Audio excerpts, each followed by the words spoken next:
بسم اللہ الرحمن الرحیم۔ السلام علیکم ورحمۃ اللہ۔ حضرت عبادہ رضی اللہ تعالی عنہ بن صامت کا قبول اسلام۔ ابھی افغان شباب تھا کہ مکے سے اسلام کی صدا بلند ہوئی۔ جن خوش نصیب لوگوں نے اس کی پہلی آواز کو رغبت کے کانوں سے سنا، حضرت عبادہ انہی میں سے ہیں۔ انصار کے وفد 3 سال تک مدینہ سے مکہ آئے تھے، وہ سب میں شامل تھے۔ حضرت عبادہ کی زندگی ابتدائی سے بلبلہ انگیز ہے۔ مکے سے مسلمان ہو کر پلٹے تو مکان پہنچتے ہی والدہ کو مشرف و اسلام کیا۔ کعب بن عجرہ ایک دودھ تھے اور ابھی مسلمان نہ ہوئے تھے کہ ان کے گھر میں ایک بڑا ثابت رکھا تھا۔ حضرت عبادہ کو فکر تھی کہ کسی صورت سے یہ گھر بھی شرک سے پاک ہو۔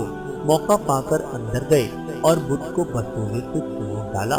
کعب کو ہدایت غیبی ہوئی اور وہ جمعیت اسلام میں آ ملے۔